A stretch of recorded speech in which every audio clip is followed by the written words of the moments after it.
സുഹൃത്തുക്കളെ നമസ്കാരം. പുതിയൊരു വീഡിയോയിലേക്ക് എല്ലാവർക്കും സ്വാഗതം. വയനാട് ദുരന്തത്തിൽ അനാഥരായ കുഞ്ഞുങ്ങളും യുവതികളും കുട്ടികളും ഇവരൊക്കെ ഉണ്ട്.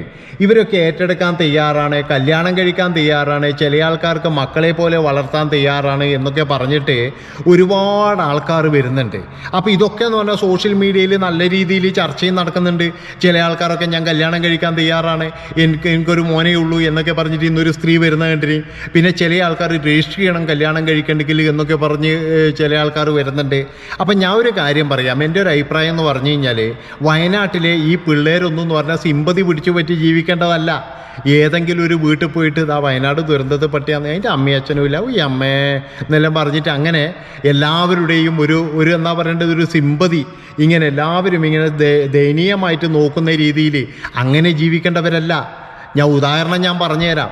അതായത് വർഷങ്ങൾക്ക് മുന്നേ പിന്നെ കാസർഗോഡ് ജില്ലയിലാണെന്നാണ് എൻ്റെ ഓർമ്മ. അവിടെ ഒരു പാറ ഉരുണ്ട് വന്ന് വീണിട്ട് ഒരു കുടുംബത്തിലെ 5 പേര് മരിച്ചിരുന്നു. ഒരു വീട്ടിൽ കിടന്നുറങ്ങി 5 പേര്, അച്ഛനും അമ്മയും 4 മക്കളും, അച്ഛനും അമ്മയും 3 മക്കളും. അതിൽ ഒരു പെൺകുട്ടി മാത്രം അത്ഭുതകരമായിട്ട് രക്ഷപ്പെട്ടിരുന്നു. അന്ന് വൈകുന്നേരം തന്നെ ഈ സംഭവ സ്ഥലത്തെത്തിയ അന്നത്തെ മുഖ്യമന്ത്രിയായ ബഹുമാനപ്പെട്ട ശ്രീ കരുണാകരൻ്റെ PA ആണോ അദ്ദേഹത്തിൻ്റെ പാർട്ടിക്കാരാണോ എന്നറിയില്ല. അവർ കാര്യങ്ങളൊക്കെ കരുണാകരനെ ബോധിപ്പിച്ചു. കരുണാകരൻ അപ്പോൾ തന്നെ ആ പെൺകുട്ടിയെ സർക്കാർ ദത്തെടുക്കുന്ന ഇതിൽ കൊണ്ടുവന്നു എന്നുള്ളതാണ്. അതായത് ആ പെൺകുട്ടിയെ സർക്കാർ ദത്തെടുത്തു, ആരുടെയും സിമ്പതിക്ക് വിട്ടുകൊടുക്കാതെ, അല്ലെങ്കിൽ എവിടെയെങ്കിലും പോയിട്ട് ഏതെങ്കിലും ഒരു കുടുംബത്തിൽ പോയിട്ട് ആ കുടുംബത്തിനെ ഏൽപ്പിക്കാതെ സർക്കാർ ഏറ്റെടുത്തു എന്നുള്ളതാണ്. പിന്നീട് ആ കുട്ടിയുടെ വിദ്യാഭ്യാസവും കാര്യങ്ങളൊക്കെ നോക്കിയത് സർക്കാരാണ്.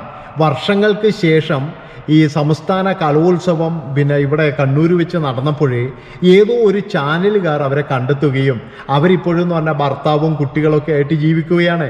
അപ്പോൾ മക്കളെയും കൊണ്ട് ഈ സംസ്ഥാന കലോത്സവത്തിൽ പങ്കെടുക്കാൻ വന്നതാണ് എന്നുള്ളതാണ്. അപ്പോൾ അന്നത്തെ 5 വയസ്സുകാരി ഇന്ന് വളർന്ന് ഒരു വീട്ടമ്മയായി എന്നുള്ളതാണ്.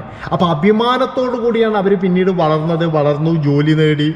പിന്നെ അതുപോലെ തന്നെ അവർക്ക് കിട്ടിയ സഹായങ്ങളൊക്കെ എന്ന് പറഞ്ഞു കഴിഞ്ഞാൽ ഇതിന് അവരുടെ ഭാവിയിലുള്ള ജീവിതത്തിന് വേണ്ടി വിനിയോഗിച്ചു എന്നുള്ളതാണ്.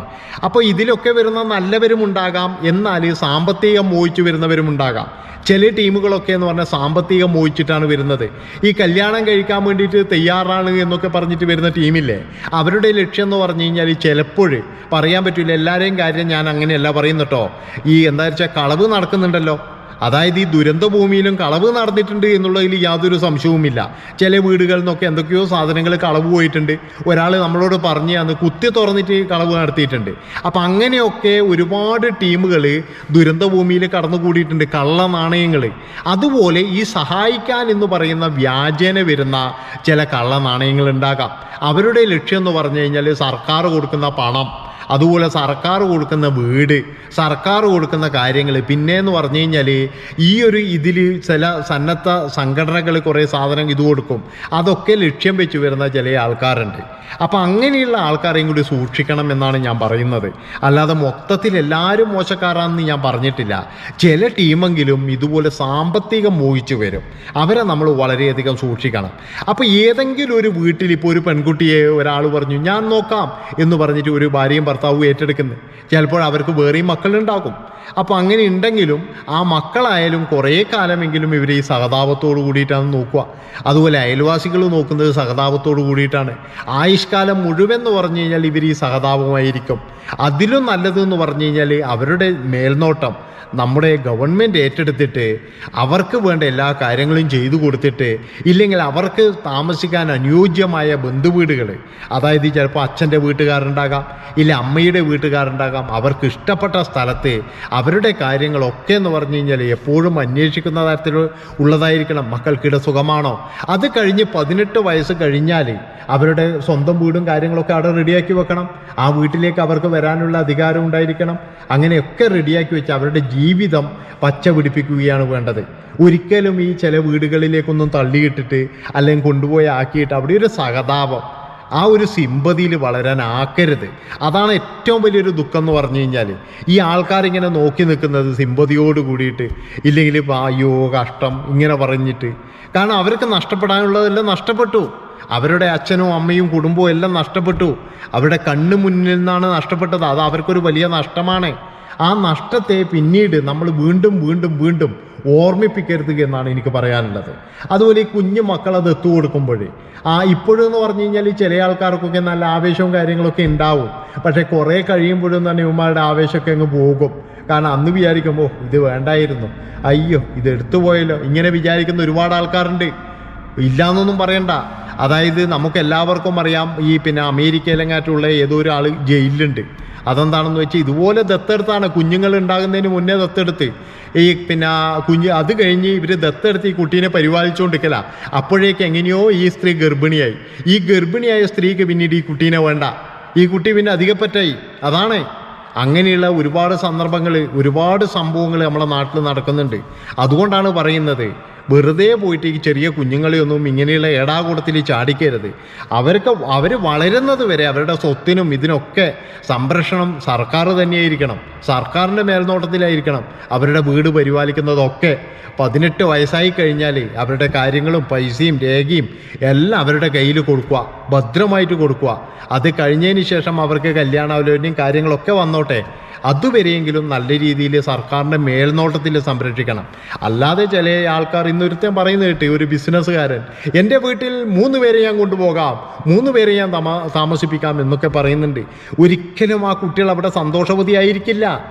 അതായത് എല്ലാവർക്കും വേണ്ടത് ഈ തിന്നാനും കുടിക്കാനും മാത്രമല്ല. ഒരു വലിയ വീട്ടിൽ കൊണ്ടിട്ടിട്ട് ഈ തോട്ടം മേഖലയിലൊക്കെ ജീവിച്ചവരെ ഒരു വലിയ വീട്ടിൽ കൊണ്ടിട്ട് കഴിഞ്ഞാൽ അവരവിടെ ശരിക്കും ഒരു വീർപ്പ് മുട്ടും അവർക്ക്. അവർ ചെറുതായി പോകും അവിടെ. ആ വീട്ടിലുള്ള കുട്ടികളെ, അവരുടെ ബന്ധുക്കൾ, ഇവരൊക്കെ വരുമ്പോഴെന്ന് പറഞ്ഞു കഴിഞ്ഞാൽ ഈ കുട്ടികളെ മറ്റൊരു തരത്തിലാണ് ഇങ്ങനെ കാണുക. അതാണ് ഇപ്പം നമ്മളൊരു വീട്ടിൽ ഒരു കുട്ടീനെ ഒരു വീട്ടിലേക്ക് അയച്ചു. ആ കുട്ടിക്ക് ഏകദേശം ഒരു 5-8 വയസ്സുണ്ട് എന്ന് വിചാരിച്ചോ. ഈ 8 വയസ്സുള്ള കുട്ടി അവിടെയുള്ള മറ്റുള്ള ബന്ധുക്കളും കാര്യങ്ങളൊക്കെ വരും. ഇല്ലെങ്കിൽ ഇവരെല്ലാവരും കൂടി ഒരു കല്യാണത്തിന് പോകും, ഇല്ലെങ്കിൽ മറ്റു സ്ഥലത്തും പോകും. അപ്പോഴൊക്കെ എന്ന് പറഞ്ഞു കഴിഞ്ഞാൽ ഈ കുട്ടി അവിടെ ഇങ്ങനെ ഒരു നോട്ടം, അതായത് ഈ കുട്ടി അവിടെ എന്തോ ഒരു എല്ലാവരും ഇങ്ങനെ സഹതാപത്തോടു കൂടി നോക്കുന്ന തരത്തിലായി പോകും. ഒരിക്കലും അങ്ങനെ ചെയ്യരുത്. അത് വളരെ മോശം തന്നെയാണ്. അതുകൊണ്ട് എൻ്റെ പൊന്ന സുഹൃത്തുക്കളെ, ഈ കല്യാണം കഴിക്കാനും അല്ലെങ്കിൽ മറ്റുള്ള തരുന്ന ആൾക്കാരൊന്നുമല്ല അവിടെ ഉള്ളത്. അതായത് അവരൊരുപാട് വലിയ ദുഃഖത്തിലാണ്. അതിൻ്റെ ഇടയിൽ പോയിട്ട് നിങ്ങൾ കല്യാണം കഴിക്കാൻ മാങ്ങാത്തൊലി എന്തിനിങ്ങനെ പറയുന്നത്? അതൊക്കെ എന്ന് പറഞ്ഞു കഴിഞ്ഞാൽ പിന്നെ ഈ ചോദ്യം തന്നെ അനാവശ്യമായി പോയി എന്നുള്ളതാണ്. കുറച്ച് കഴിഞ്ഞിട്ടാണെങ്കിൽ ഓക്കെ, എല്ലാം കഴിഞ്ഞു, എല്ലാം കുറച്ച് കഴിഞ്ഞ് എല്ലാം സെറ്റിൽഡ് ആയിട്ടാണെങ്കിൽ ഓക്കെ. ഇതിപ്പോഴും ഈ സമയത്ത് വന്നിട്ട് ഞാൻ നാളെ തന്നെ കല്യാണം കഴിക്കാൻ റെഡിയാണ്, അതുപോലെ തന്നെ എനിക്ക് തരുമോ, എനിക്കൊരു ജീവിത പങ്കാളിയെ തരുമോ? എന്തൊരു ചോദ്യമാണിത്? നിങ്ങൾക്കൊക്കെ വേറെ പെണ്ണ് കിട്ടായിട്ടാണോ? അങ്ങനെ നാട്ടിൽ എത്ര അനാഥാലയങ്ങളുണ്ടെന്നാൽ എവിടെയെങ്കിലും പോയിട്ടൊരു പെണ്ണ് കിട്ടിക്കൂടെ?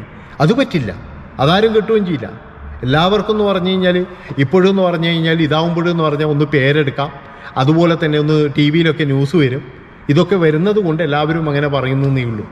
പിന്നെ മറ്റൊരു കാര്യം എന്ന് പറഞ്ഞു കഴിഞ്ഞാൽ ഇവിടെ ഒരുപാട് ആൾക്കാർ വീട് കൊടുക്കാമെന്ന് പറഞ്ഞിട്ടുണ്ട്.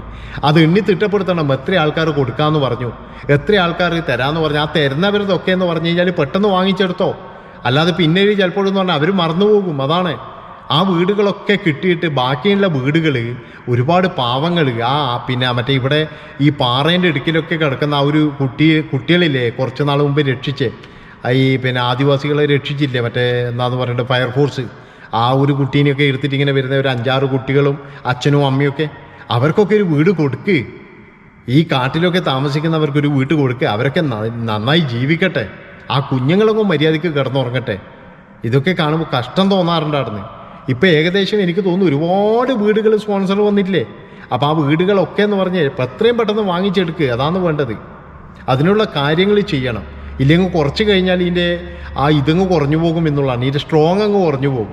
അപ്പോൾ ഇത്രയും പറഞ്ഞുകൊണ്ട് ഈ ഒരു വീഡിയോ വിളിച്ച് വൈൻഡപ്പിയാണ്. ഇതാരെയും വേദനിപ്പിക്കാനൊന്നുമല്ല, ആരെയും വിഷമിപ്പിക്കാനുമല്ല, ഞാൻ എൻ്റെ ഒരു അഭിപ്രായം പറഞ്ഞു എന്നേ ഉള്ളൂ. കാരണം എന്താണെന്ന് വെച്ച് കഴിഞ്ഞാൽ സഹതാപോ സിമ്പതിയോ ഒന്നും അല്ല വേണ്ടത്, ഒറ്റയ്ക്ക് പൊരുതി ജീവിക്കാനുള്ള ഒരു ഇതാണ് വേണ്ടത്. നന്ദി, നമസ്കാരം.